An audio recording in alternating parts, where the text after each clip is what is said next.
Assalamualaikum warahmatullahi wabarakatuh. Salam sejahtera bagi kita semua. Om Swastiastu, Namo Buddhaya, salam kebajikan.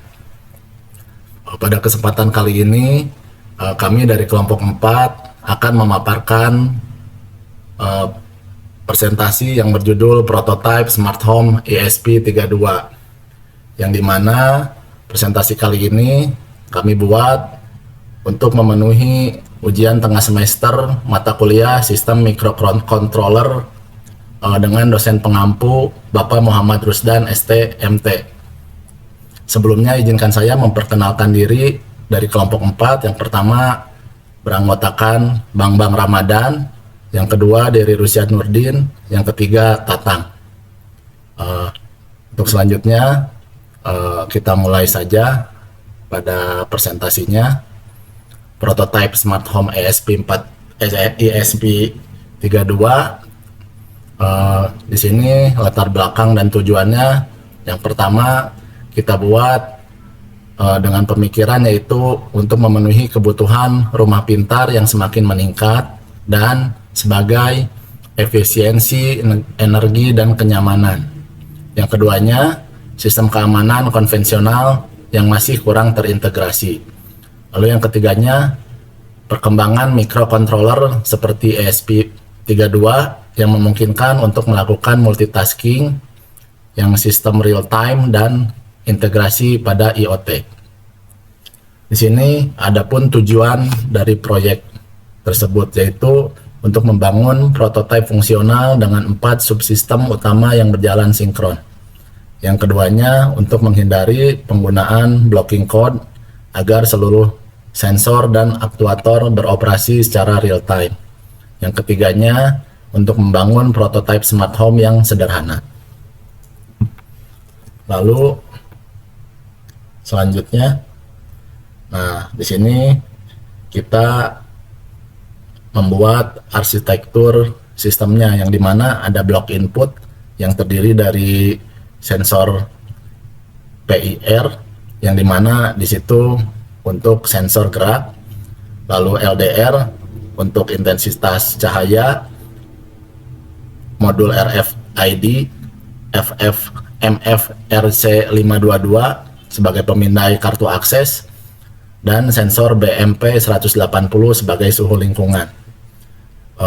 Adapun unit pemrosesannya yaitu microcontroller ESP32 yang bertindak sebagai otak utamanya, yang dimana mengeksekusi logika program dan mengatur prioritas tugas yang menggunakan metode state tracking.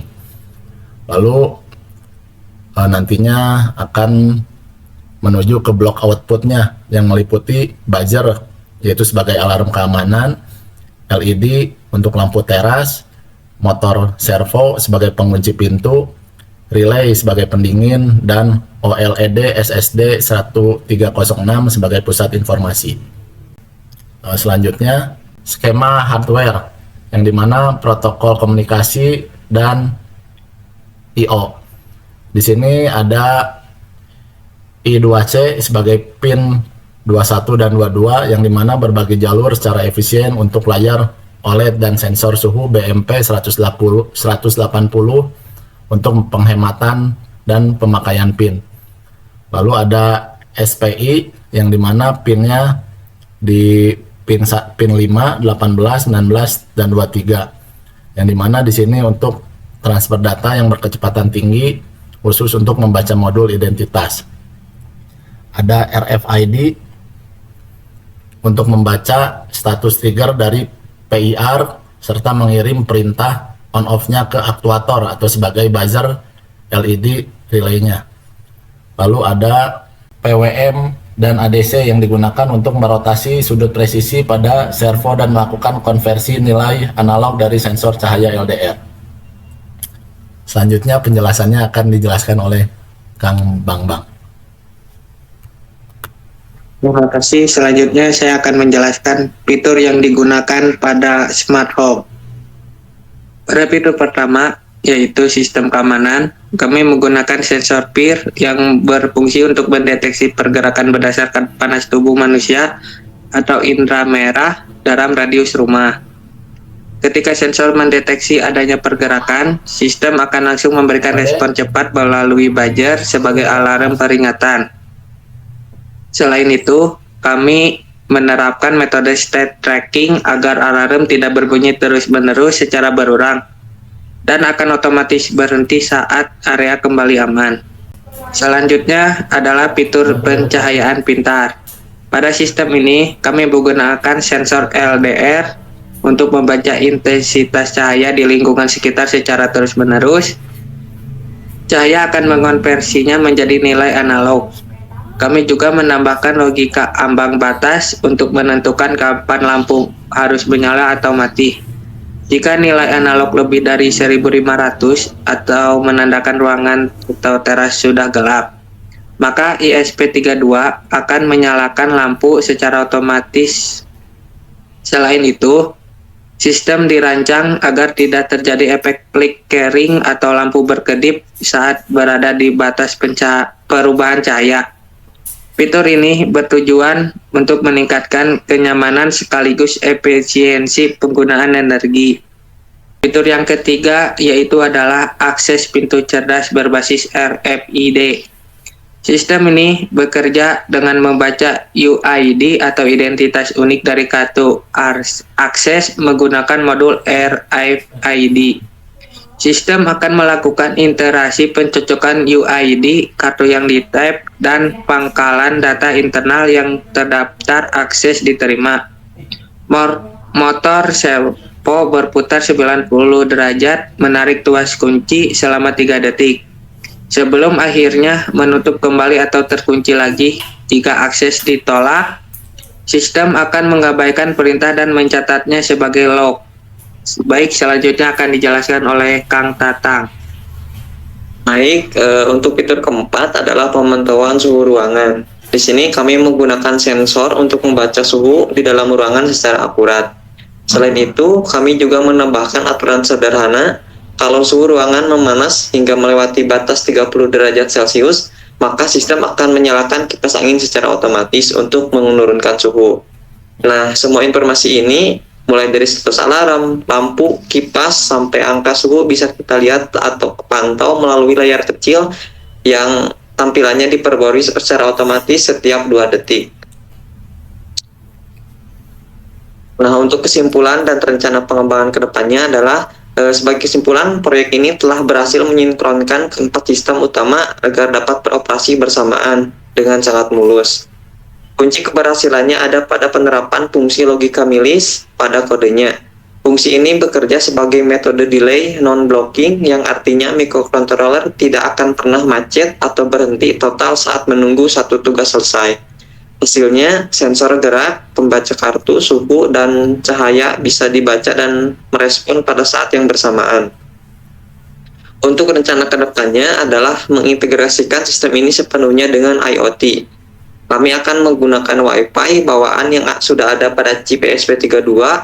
Nah, melalui koneksi Wi-Fi ini, alat ini mampu mengirimkan data sensor atau telemetri data secara terus-menerus ke server cloud di internet.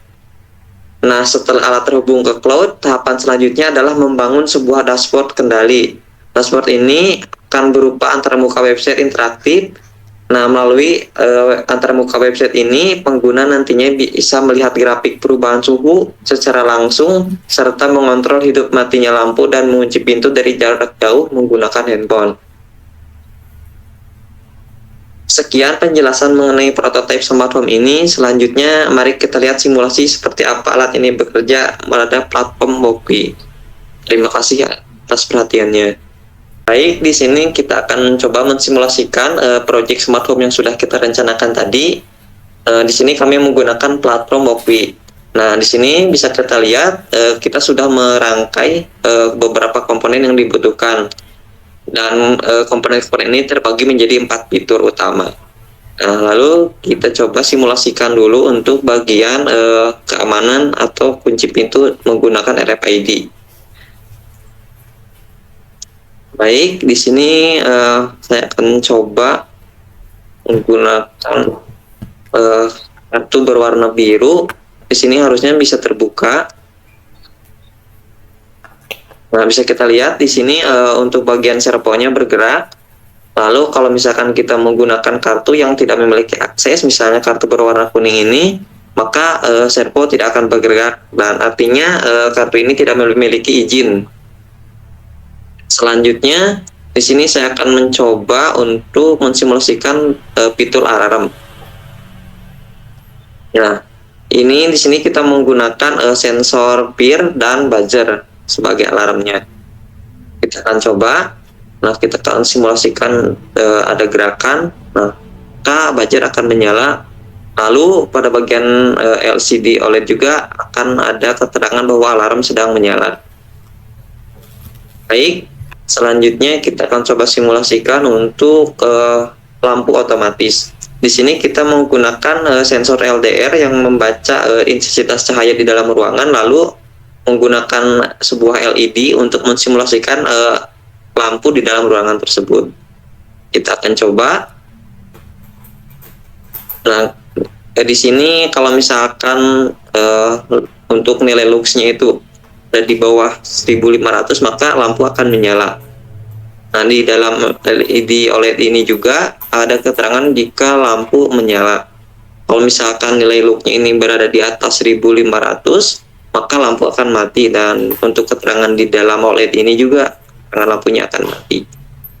Baik, terakhir di sini kita akan mencoba simulasikan untuk sensor suhu.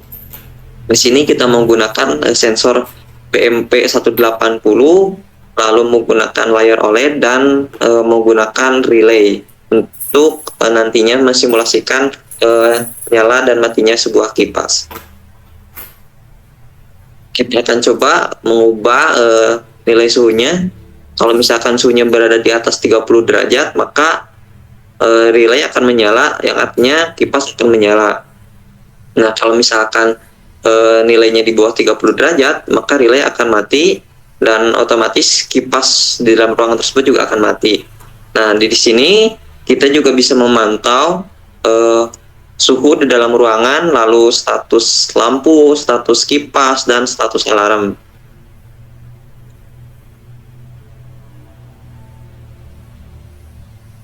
Baik, mungkin itu saja simulasi sederhana yang bisa kita buat. Terima kasih. Baik, demikian presentasi dari kelompok kami. Kurang lebihnya mohon dimaafkan bila ada kekurangan, dan kelebihannya mungkin itu berasal dari Allah Subhanahu wa Ta'ala. Terima kasih atas perhatiannya. Wabillahi taufik wal hidayah. Wassalamualaikum warahmatullahi wabarakatuh.